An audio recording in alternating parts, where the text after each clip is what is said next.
I still remember the way the sunlight filtered through the lace curtains that morning, casting delicate patterns across the kitchen floor.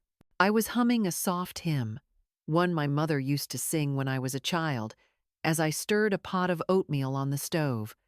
The scent of cinnamon filled the kitchen, and for a moment, everything felt peaceful, safe, ordinary. The phone rang just after 7. Not the usual friendly ring of my neighbor checking in or the church secretary confirming choir practice.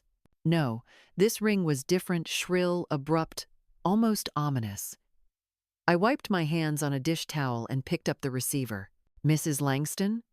The voice was male, unfamiliar, and too calm. This is Deputy Reynolds with the county sheriff's office. My stomach dropped. I gripped the edge of the counter. There's been an accident, he continued. Your son, Jonathan Langston, his boat was found capsized early this morning near Miller's Lake. The search and rescue team recovered his body shortly after dawn. I'm so sorry for your loss. I didn't hear anything else after that. The world went silent. My knees gave way and I slid to the floor, still clutching the receiver. My vision blurred. A scream rose from somewhere deep inside me, raw, primal, and I realized it was my own. The oatmeal burned on the stove. The house, usually filled with the quiet rhythm of my routines, felt suddenly foreign. I sat there on the cold kitchen tile for what felt like hours, clutching a framed photo of Jonathan from the mantel. He was just 7 in that picture, his front tooth missing, holding a frog he'd caught in the backyard. How had we gone from that moment to this? My name is Margaret Langston. I'm 68 years old. My husband, Thomas, passed away nearly 20 years ago, a kind and gentle man who left me with our one and only treasure, Jonathan. I raised him with everything I had. We didn't have much money in those early years, but we had love, and that was enough. Jonathan grew into a man of ambition, heart, and complexity. He built his own business from the ground up. He didn't always call as often as I wished, but when he did, there was warmth in his voice. We shared a bond that even time and distance couldn't break. The last time we spoke was just 5 days before he died. He called unexpectedly, in the middle of a Tuesday afternoon. "Hey, Ma," he said, his voice laced with weariness. "Jonathan, everything okay?" I asked. Yeah. Just felt like hearing your voice." We talked for nearly an hour. He asked about my garden, my knees, the casserole recipe he used to love as a boy. There was something in his tone tender, almost nostalgic. Before we hung up, he said, "I'll swing by soon, I promise." I never imagined that would be the last time I heard his voice. The funeral was scheduled within 48 hours. Erica handled everything too efficiently, in my opinion. There were no pauses, no moments to breathe. She chose the casket, the flowers, the service time, all without asking for my input. When I offered, gently, to help write the obituary, she simply said, "I've already sent it to the paper." Erica Langston. My daughter-in-law, 39 years old, tall and angular, always impeccably dressed in designer suits and heels that clicked like punctuation marks. Her blonde hair is usually pinned into a tight, flawless bun. Her makeup is precise. Her expressions rarely soften. To outsiders, she looks polished, poised, successful. But I know better. There's a coldness beneath that elegance, a hunger for status, for control. We never connected. I tried in the early years. I welcomed her with warm casseroles and handmade scarves, invitations to tea. She responded with polite nods and distant smiles. When Jonathan bought them their first home, she made it clear I was to call before visiting. "Boundaries," she said. I understood, but it still stung. At the funeral, she didn't greet me at the door. I arrived alone, in a black wool coat that felt too heavy on my shoulders, and found my seat among the second row of mourners. Erica stood near the casket, graciously receiving condolences like a politician. When I approached, her eyes barely met mine. "Margaret," she said, tight-lipped, Glad you could make it. Could make it? As if I might have chosen not to say goodbye to my only child? I tried to say a few words during the service. I stood up, hands trembling, and walked toward the front, but before I reached the podium, Erica stepped forward and whispered to the minister.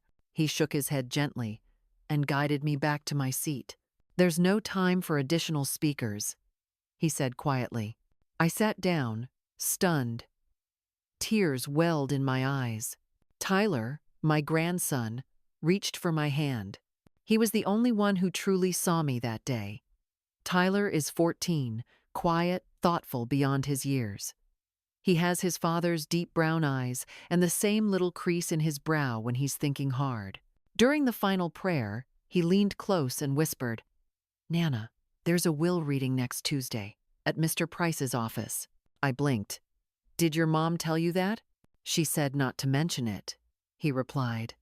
"But I thought you should know." Of course, Erica didn't want me there. Control is her currency. She managed Jonathan in life, and now she wanted to manage his memory. But my son wasn't just her husband.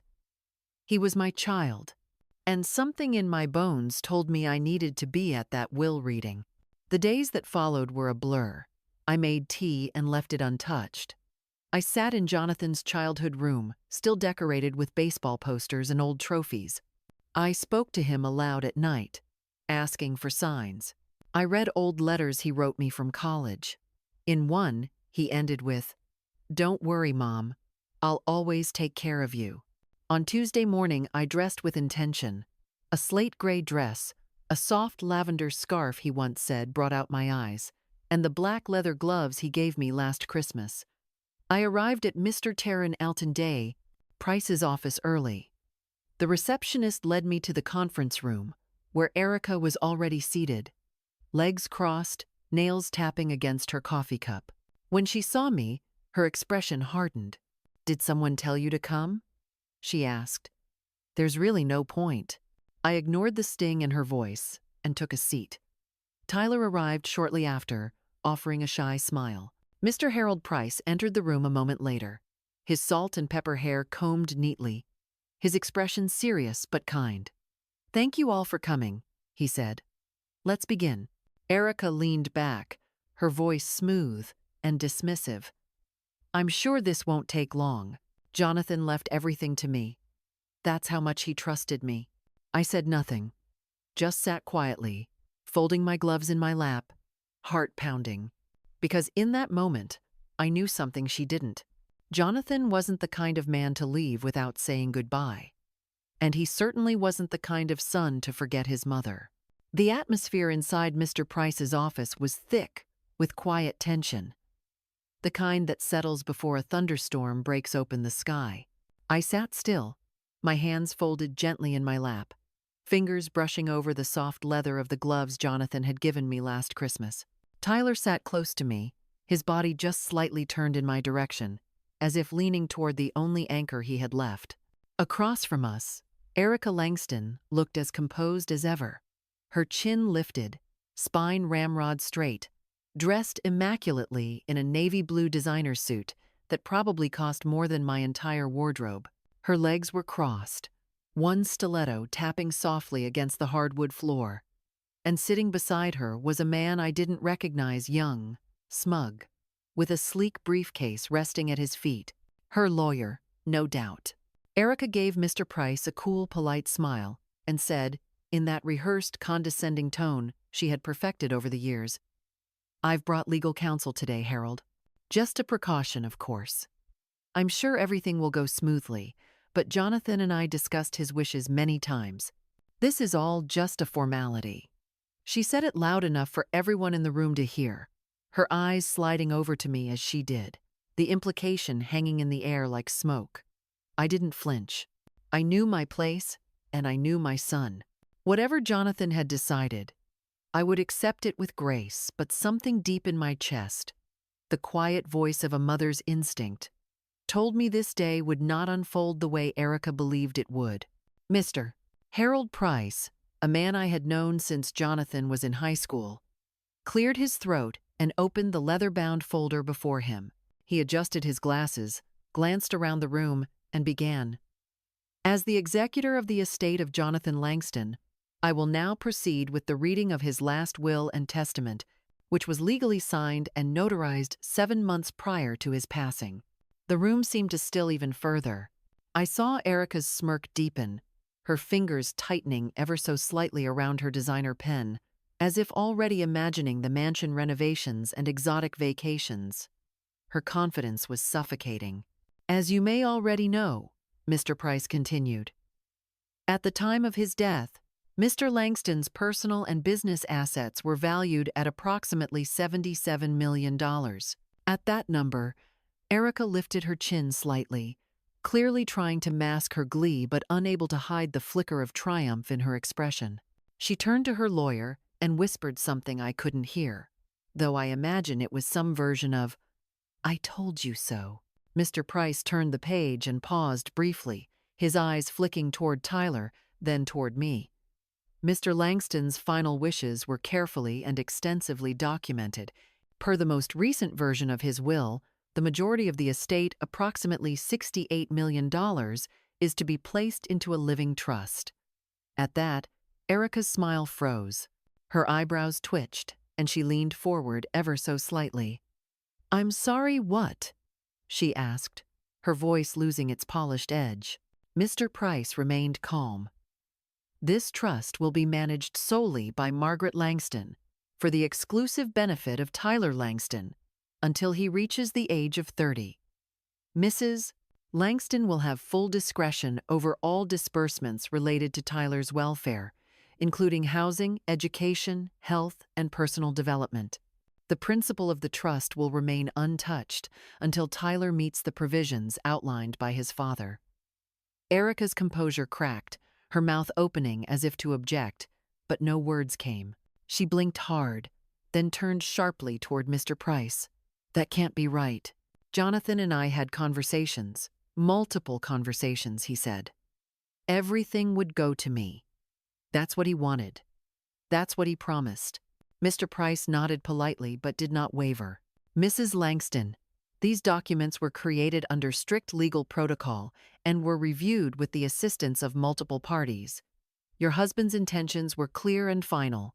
Still in disbelief, Erica narrowed her eyes and said, almost accusingly, "So what exactly do I receive? You're telling me I've been married to a man for over a decade and I walk away with nothing?" Her voice rose with every word.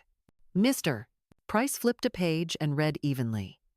Per the will, Erica Langston will retain sole ownership of the family home at Willow Creek Drive, as well as receive a monthly stipend of $15,000 issued from the trust, contingent on her non-interference with trust operations and custodial matters."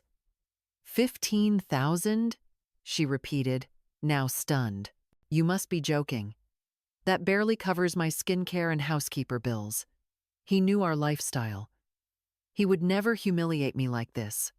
Then, slowly, her eyes turned toward me sharp, burning with accusation. "You," she hissed, "this has your fingerprints all over it. You poisoned him against me. You manipulated him while he was sick and vulnerable. You always wanted to turn him back into your little boy." Her voice cracked slightly, and for a fleeting moment, I saw something close to panic behind her perfectly lined eyes, but I didn't respond. There was nothing to defend.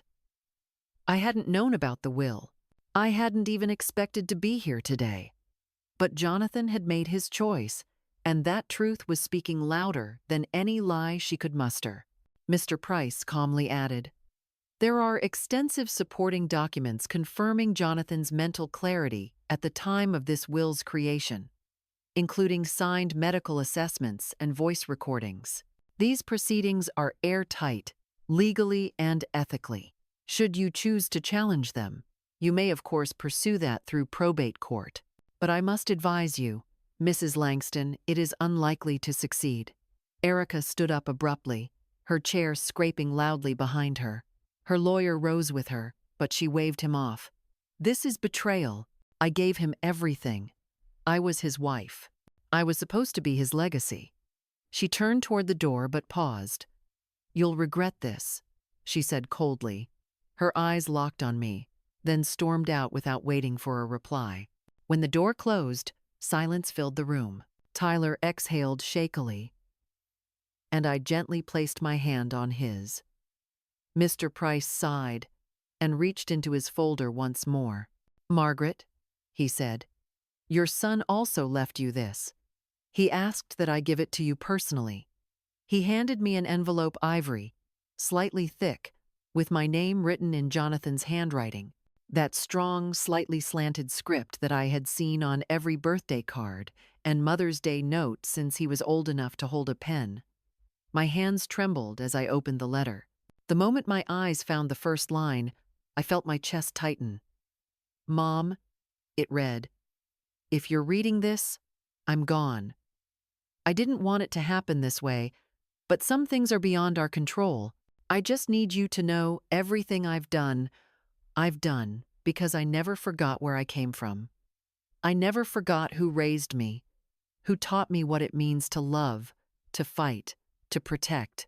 I've seen things in the last few years that made me realize how fast this world changes, how quickly priorities shift. But what never changed was you, your voice, your belief in me, your love. Even when I didn't deserve it. Tyler needs that now, more than anything. I know Erica will make this difficult. That's why I put this in your hands. I trust you, Mom. Please take care of my boy. Show him who he is, not just what he's born into. Help him become someone he and I can be proud of. Thank you for everything. I love you, Jonathan."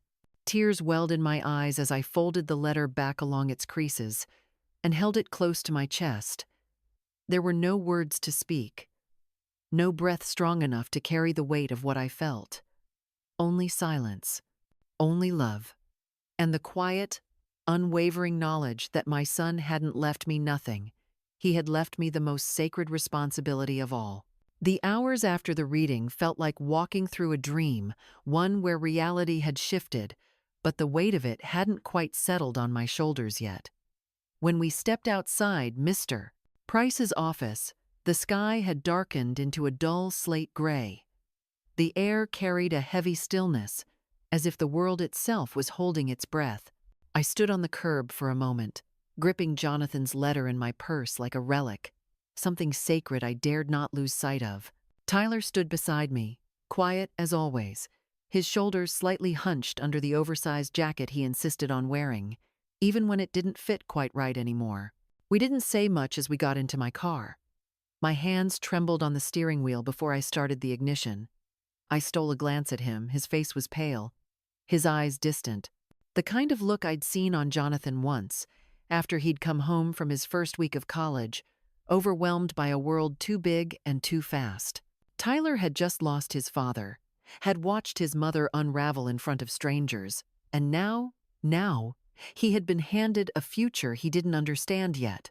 "I'm sorry you had to see that," I finally said, keeping my voice gentle, not wanting to pile another weight on his young shoulders. He didn't answer right away, just stared out the window. "She's going to be really angry," he said softly, almost more to himself than to me. I nodded. "Yes, sweetheart, she is." And you didn't know? About the trust? Number I had no idea." I paused, then added, "But I do know this. Your father loved you more than anything. He wanted you to be safe, to be raised with care, with values, not just comfort." Tyler turned to me slowly, his voice barely a whisper. "She's going to come after you, Nana." There was no fear in his tone, just a strange, resigned certainty. My heart clenched at that. What kind of boy speaks about his own mother that way? A boy who has seen too much, felt too much, long before he should have had to. That evening, back at my house, I made dinner, though neither of us had much of an appetite. I roasted a chicken, Jonathan's favorite, with rosemary and lemon, hoping the familiar smell might warm the silence that hung between us. Tyler picked at his plate, but I noticed he ate more than usual, which was something. Afterward, he helped me do the dishes, not because I asked, but because he sensed I needed company. Later, when he had gone to bed and the house was wrapped in quiet, I sat on the couch, clutching Jonathan's letter once more. I read it again, slower this time. Every word felt like a thread stitching something inside me back together. I could hear his voice in the lines, feel the weight of his decision. He had chosen me, not out of pity, but out of belief. He trusted me with Tyler's future, with the pieces of his legacy that mattered most. The next morning, the storm began to brew in earnest. The first call came before I'd even finished my coffee. It was from a woman at the country club, an old acquaintance who rarely called unless there was gossip to share. "I just wanted to ask if you were all right," she said, with the kind of faux concern that made my skin crawl. "I heard about the will reading. Erica's saying some very unsettling things. That you manipulated Jonathan, that you took everything." My grip tightened around the mug. "That's not true," I said calmly. "Well, of course not, dear. I didn't believe it either. But you know how fast things spread around here." I hung up politely, then sat there, staring into the dark swirl of my coffee. It had begun. Erica wasn't going to sit quietly. She was going to do what she always did: take control, twist the narrative, paint herself the victim and me the villain. That same afternoon, I received a formal letter from her lawyer, clearly the same one who had accompanied her to the reading. It was a notice of intent to challenge the will, citing potential undue influence and mental instability on Jonathan's part. It was laughable, if it hadn't been so insulting. I drove to Mr. Price's office immediately. He greeted me with a knowing look, already holding the envelope in his hand. "She's moving fast," he said. "But don't worry, we anticipated this. Jonathan did too. Everything is watertight, but it will still be messy. She's going to make noise." "She already has," I replied. "Calls are coming in. People are whispering." "That's what she does," he said. "But she can't touch the trust. Legally, she doesn't have a leg to stand on. Still, we'll prepare." He introduced me to a defense attorney from his firm, a sharp woman named Diane, who specialized in estate litigation. "I'll handle the legal pushback," Diane assured me. "You just focus on Tyler. That's what Jonathan wanted." On my way home, I stopped at Jonathan and Erica's house, not to go in, just to look. It sat quiet, windows dark, the grand lawn trimmed to perfection but feeling eerily lifeless. I thought about the years they'd lived there, the holidays I'd spent awkwardly perched on the edge of a designer sofa, Erica forcing small talk, while Jonathan tried to bridge the distance between us. I had never truly felt welcome there. Now, I knew why. When I got home, Tyler was sitting on the porch steps, knees drawn to his chest, headphones on. I sat beside him quietly. After a few minutes, he removed the headphones. "Do I have to go back there?" he asked without turning. "Not right now," I said. "Your father made sure of that. But there may be visits. We'll follow what the court decides." He nodded. Then, after a pause, he said, "She's going to blame me too, for telling you about the will reading." I looked at him carefully. "What you did was brave and kind. Your father would be proud." We sat in silence for a while, watching the wind rustle the trees. And in that quiet, I realized something had shifted. Not just legally, not just in paperwork and power dynamics. Something real had begun to grow between us. A bond that neither of us had chosen, but that both of us now needed. I tucked Jonathan's letter back into my nightstand drawer that night, but its words stayed with me, echoing long after the house went still. "Help him become someone he and I can be proud of." That line haunted me in the most beautiful way. Jonathan wasn't gone. Not entirely. He had planted a seed. And now, it was up to me to help it grow. At first, it came like a cold draft, slipping through the cracks of a well-kept house, barely noticeable, but impossible to ignore. One day, it was a neighbor who waved slower than usual. The next, it was silence where greetings once lived. Whispers crept into the corners of my world, carried not by strangers, but by familiar voices now laced with doubt. It was grief, I thought at first. Maybe people didn't know how to look at a mother who'd lost her only son. But it wasn't that. Not this time. It was Erica. Her campaign didn't begin with lawyers or press releases. No, Erica was too careful for that. It began with a story.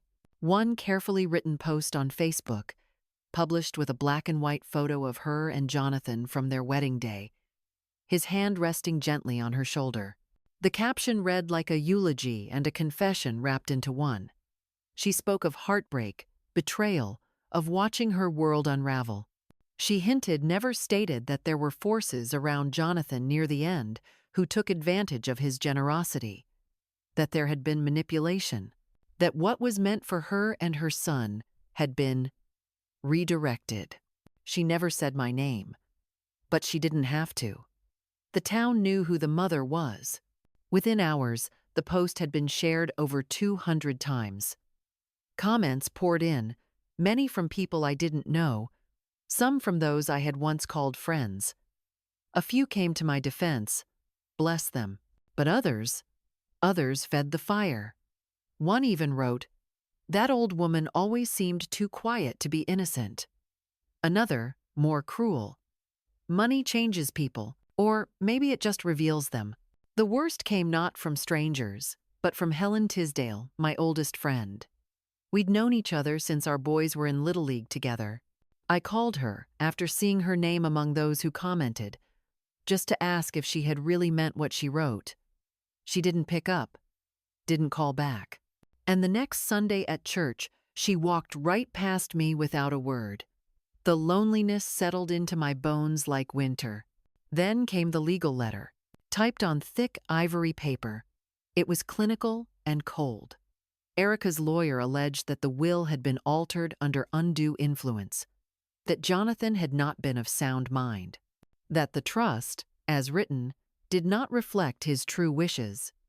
It accused Clara of inappropriate closeness and Mr. Price of bias. It was an attempt to dismantle every brick Jonathan had laid with such care. I drove straight to Mr. Price's office, the letter still crisp in my hand. He read it with practiced calm, then folded it once and set it aside. "She's moving fast," he said, "but we knew she would. Your son was deliberate, Margaret. He built this structure to withstand exactly this kind of attack." He introduced me to Miss Kate Sims, a litigation attorney with the kind of quiet intensity that makes people think twice before speaking out of turn. "We'll respond firmly," she assured me, "and if she wants a courtroom battle, we'll be ready." But it wasn't the lawsuit that kept me up at night. It was Tyler. He had grown quieter, his eyes often distant.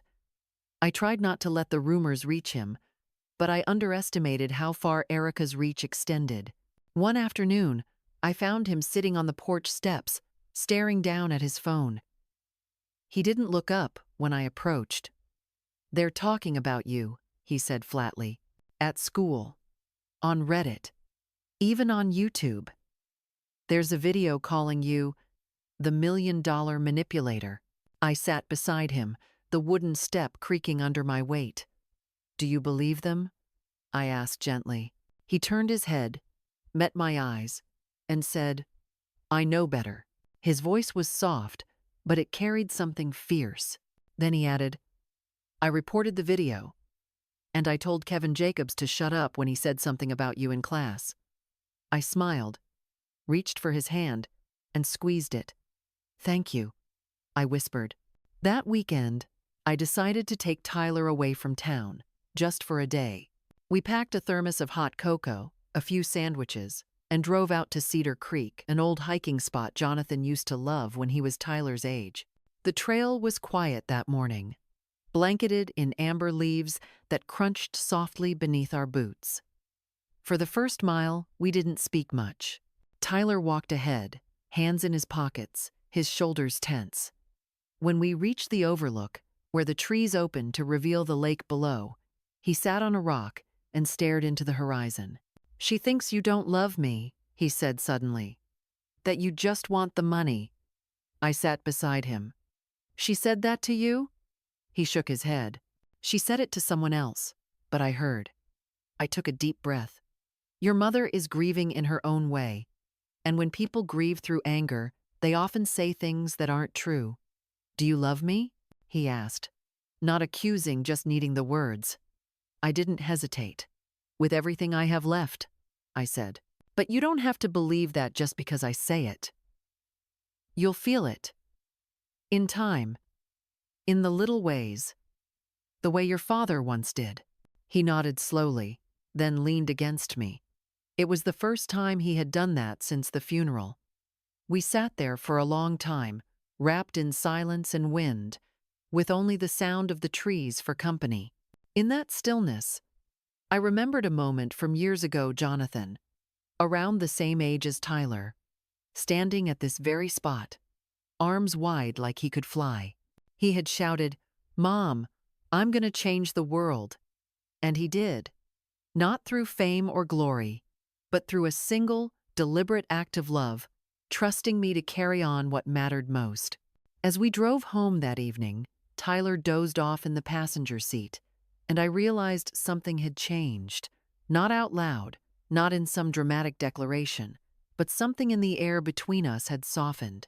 I wasn't just the grandmother with custody anymore. I was becoming his home. When we pulled into the driveway, I saw an envelope tucked into the front door frame, handwritten, "No return address." I opened it cautiously. Inside was a single line: "Drop the trust, or we make this ugly." No name, no signature. But I didn't need one. Erica's threats had never been subtle. I stood there for a long moment, staring at the ink, feeling the weight of it. Not fear, not even anger, just a quiet, familiar ache that someone could fall so far into bitterness that they would threaten their own child's stability for the sake of vengeance. That night, I burned the note in the fireplace. I watched the flame curl around the edges, turning threat into ash. And I whispered to the fire, "You underestimated me." A few days later, Clara visited. She brought with her a folder of emails, timestamps, detailed notes from the weeks leading up to the final draft of the will. Jonathan's concerns were there in his own words. His unease about Erica's spending habits, the emotional distance he feared she placed between him and Tyler, his growing clarity about what kind of legacy he wanted to leave. Clara sat with me in silence for a while after sharing it. Then she said, "He knew this would happen. He told me once, if I go first, my mom will be the only one who doesn't flinch." I didn't cry then, but when I went upstairs and sat in the room where Jonathan had slept as a boy, I held that quote in my heart like a torch. He hadn't left me wealth or power. He had left me truth, and that was something no smear campaign could erase. The courthouse smelled faintly of old paper and floor wax, a sterile kind of scent, where even time seemed to move more slowly. The morning light filtered through the high windows in long shafts, dust motes suspended in the stillness like tiny reminders that everything here left a trace. Tyler and I sat side by side in the front row of the courtroom, our hands almost touching but not quite. He wore a pressed navy blazer and a quiet, steady expression.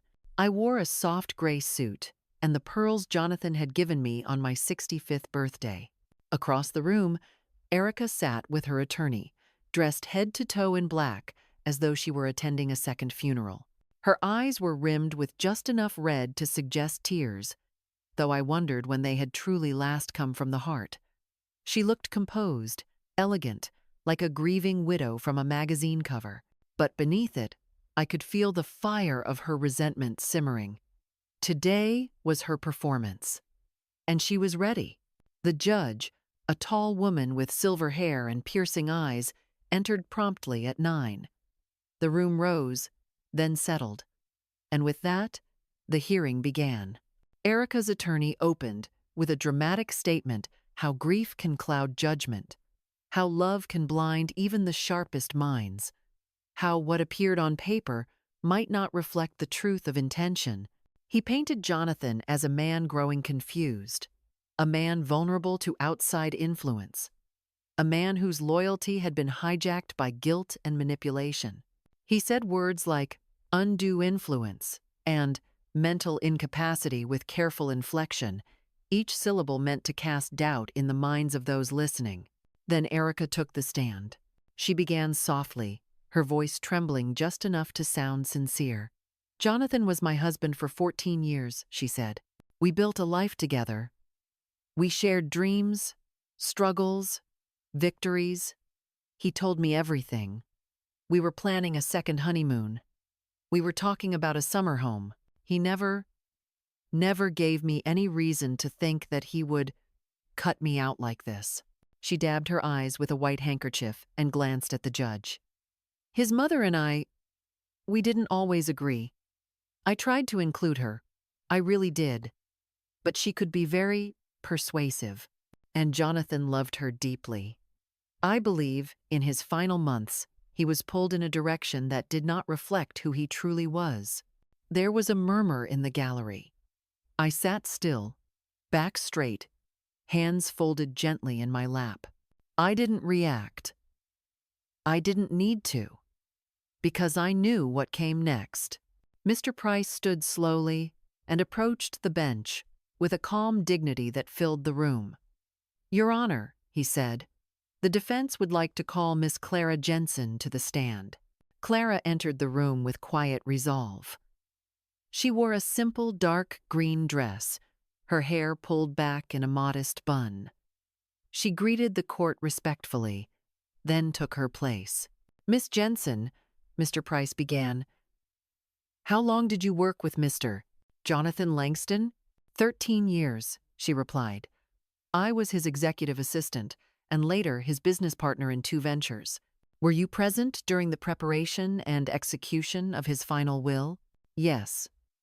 I was the one who initially connected him with Mr. Price's office regarding the trust. I sat in on several meetings. I took notes. I filed the signed documents. Was Mr. Langston in sound mental health during this process?" Clara nodded firmly. "He was clear, focused, and meticulous.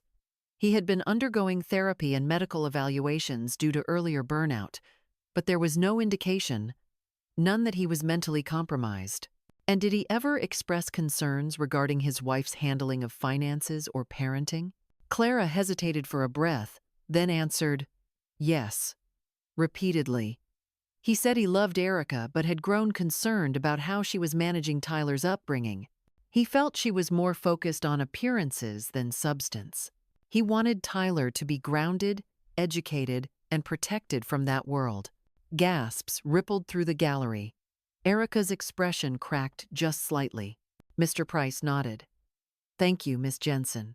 Then, quietly, he pulled a small recorder from a file and pressed play. Jonathan's voice filled the room.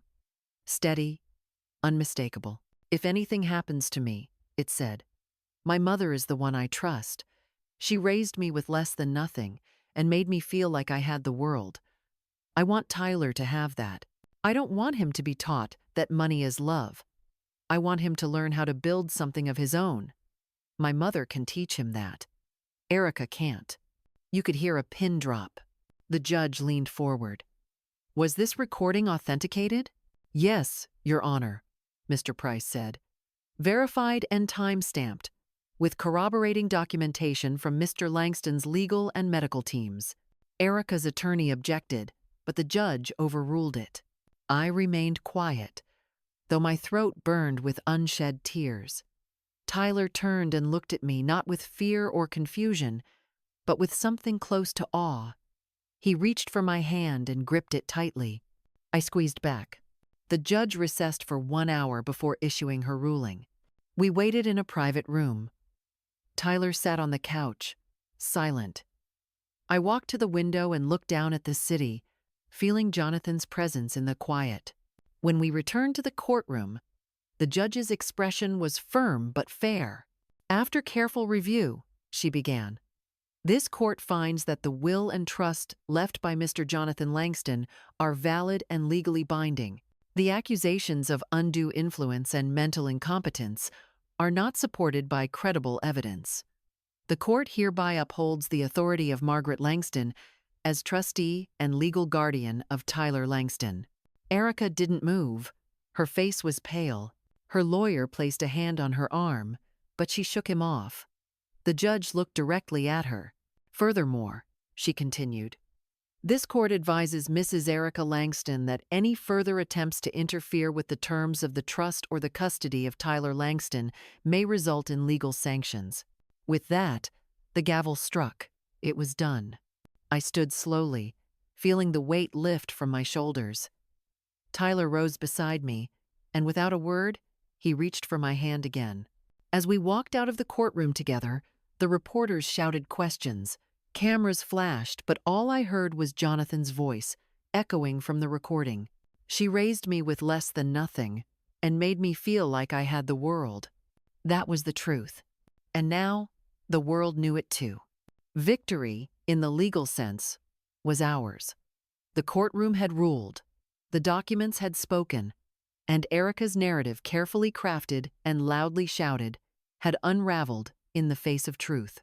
But the kind of peace I craved wasn't the sort that came from gavels and rulings. It was the quiet, enduring kind that only came from living day after day in alignment with what's right. After the court's decision, Tyler and I moved out of town. Not far, just enough to breathe freely again. We settled into a modest countryside home near the edge of Windley Farms, a wide parcel of land dotted with old oak trees and winding stone fences. The house was small but bright, with creaky floors and wide windows that let in the morning light.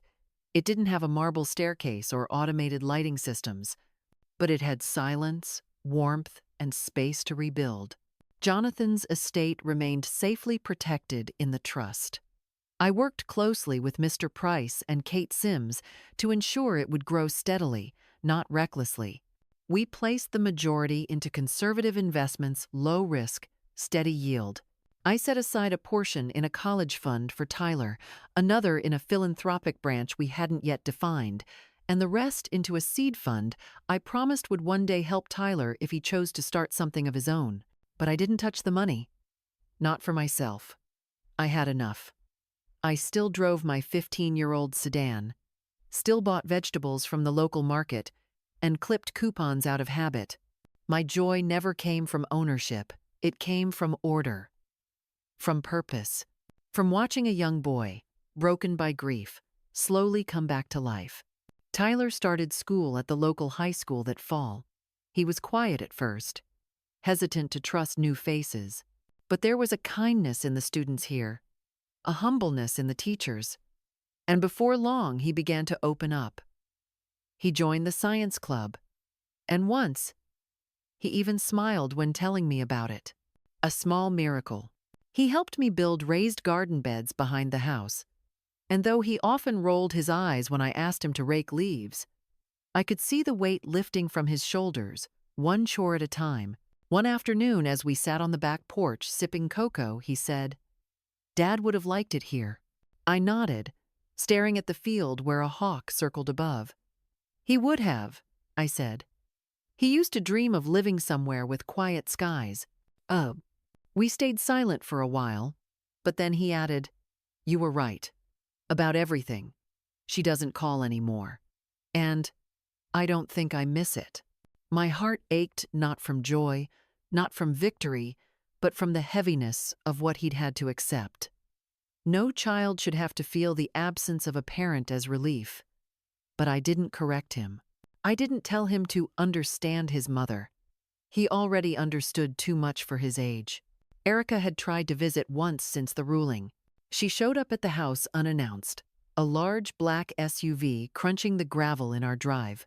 I watched her step out, dressed in sleek beige, a leather handbag tucked under one arm like a symbol of who she used to be. Tyler had been helping me repot herbs in the kitchen. When he saw her through the window, his entire body stiffened. "I don't want to see her," he said, barely above a whisper. "I'll take care of it," I said gently.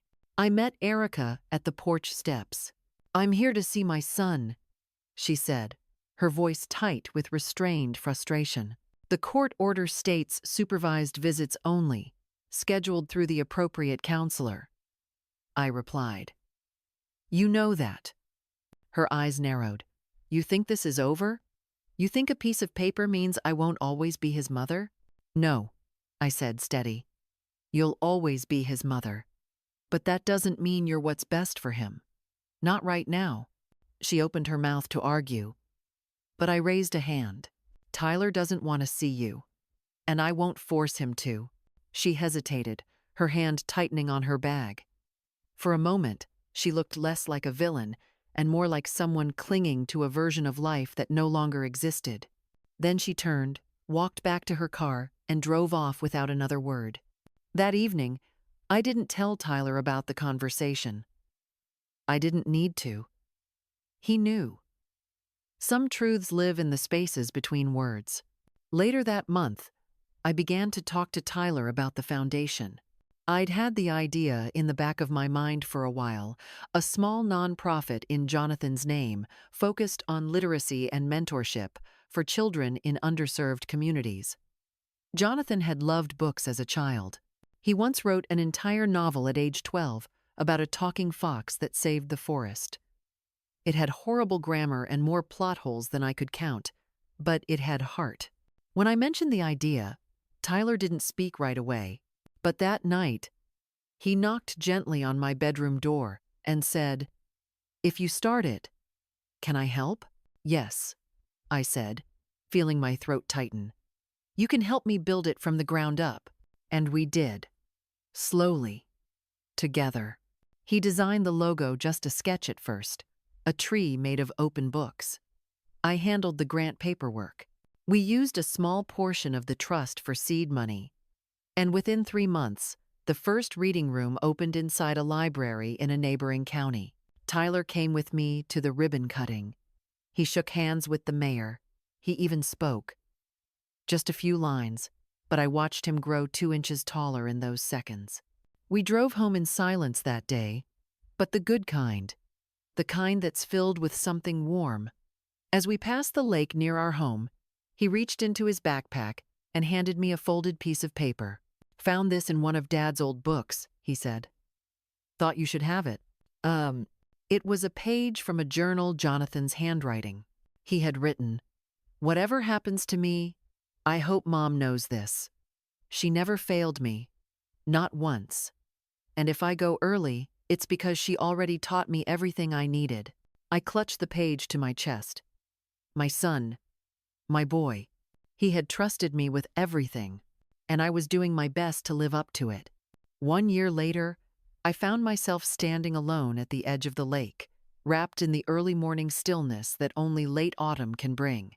The air was crisp, the sky a muted gray that kissed the surface of the water, and the wind carried the faintest scent of pine and distant rain.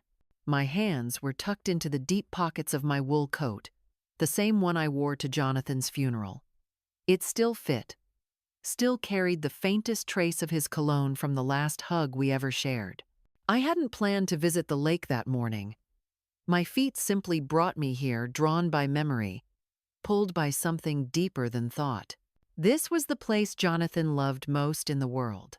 He used to come here when he was a boy, running barefoot through the tall grass, skipping stones across the still surface, chasing dragonflies with nothing but a mason jar and boundless joy. As a teenager, this was where he would come when school felt too loud or life too heavy. I'd often find him on the old bench beneath the willow tree, headphones in, journal open, filling pages with dreams I never quite understood but always respected. And now, it was where I came to feel close to him. So much had changed in a year. Tyler was taller now, nearly eye level with me. His voice had deepened, his shoulders broadened. But more than his body, his presence had grown. He was becoming the kind of young man his father would have been proud of. He held doors open for strangers without being asked. He read books about history and wrote essays about justice. He asked hard questions at the dinner table and listened carefully to the answers. He was thoughtful, measured, and kind. And sometimes, when he laughed, he sounded exactly like Jonathan. He still missed his father, of course. Some nights, when the world went quiet and the stars came out, I'd hear him playing the voice recording Jonathan had left for him. Just a few seconds of his father's voice saying, "I love you, son. No matter what, I'll always be with you." It was enough. The foundation we'd built in Jonathan's name had grown too. What started as a single reading room had blossomed into a network of mobile literacy vans, after-school tutoring programs, and mentorship circles. Tyler helped with every step. He didn't just show up, he gave ideas, built spreadsheets, designed flyers. He once spent an entire Saturday fixing loose bookshelf screws with a rusty toolkit and a look of fierce determination. I watched him step into something sacred, not just responsibility, but legacy. And I stepped into something too, peace. I no longer felt the need to explain myself, to defend against whispers or shade thrown behind closed doors. People saw what they needed to see. Some still avoided me at the grocery store. Others, quietly, had returned sending donation checks in the mail or notes with words like, "Sorry," and "I see it now." I didn't hold grudges. Life was too short to carry extra weight. Erica had gone quiet. After her unsanctioned visit, the court issued a formal warning. She withdrew the remainder of her public claims, perhaps realizing that further damage only isolated her more. I don't know where she lives now, California, I've heard. She sends birthday cards. Tyler sometimes opens them, sometimes doesn't. Once, he looked at one and said, "This doesn't feel like her." I didn't reply. Some wounds close with scar tissue, not resolution. That morning at the lake, I sat on the bench under the willow and pulled Jonathan's letter from my coat pocket. It was worn now, the creases softened by time and thumbprints. I read it again, not to remember what he said, but to remind myself that I had done what he asked. I had raised his son. I had kept his name whole. I had stayed the course, even when the storm tried to sweep me away. "You didn't just leave me something," I whispered to the water. "You trusted me to finish what you started." I closed my eyes and sat there in silence, breathing in the moment. The lake was still. The wind danced through the trees like a lullaby. And for the first time in a long while, I didn't feel like I was grieving. I felt like I was healing. When I returned home, Tyler was in the kitchen, flipping pancakes and humming some pop song I didn't recognize. He looked over his shoulder and grinned. "You hungry?" "Always," I said, smiling. We sat together at the table, passing syrup and telling bad jokes. It was ordinary and perfect. I glanced around the room, the framed photos on the wall, the dog-eared book on the counter, the sound of the old fridge humming, and I felt something I hadn't felt in decades. I felt whole. Later that afternoon, Tyler handed me a manila folder. "I've been working on something," he said, his voice a little shy. Inside were mock-ups for an expansion plan, rural libraries, prison education programs, a scholarship fund for teen writers. "I want to grow it," he said. "I want this to go beyond us." I stared at him, heart swelling. "You're doing more than I ever imagined." He shrugged. "You're the one who made me believe it was possible." That night, I sat by my bedroom window with a cup of tea and watched the stars appear, one by one. And I thought of Jonathan, not the man in the business suit or the name on a will, but the little boy who once stood on the back porch shouting, "I'm gonna build a rocket." I smiled. He had built something better, and we were still flying. If you've made it this far, thank you. Telling this story wasn't easy. Living it was even harder. But sometimes, sharing helps soften the weight. I used to think strength meant being loud, that it meant fighting back, proving something. But now I know better. Strength can look like making breakfast for a grieving teenager. It can sound like silence when someone slanders you, and you choose not to respond with hate. It can feel like showing up again and again, even when no one notices. I've learned that dignity isn't given, it's chosen. You choose it when you hold your head high, even when others look away. You choose it when you do the right thing, not the easy thing. You choose it when you love someone enough to fight for their future, even if they don't understand it yet. This wasn't just a story about a will, or a courtroom, or a bitter daughter-in-law. It was a story about trust. A son's trust in his mother, a grandmother's trust in herself. And now, I pass that trust to you. If this story reminded you of something in your own life, a moment when you were hurt, or underestimated, or had to be stronger than you felt, I hope you hold on to the truth I found. You matter, even when it's quiet. Especially then. Please, if this touched your heart, consider subscribing to the channel. We share stories like this, real, emotional, healing for people like you. Your support helps us keep going, helps these quiet stories find the people who need them. Thank you for listening. And thank you for believing in love that doesn't give up.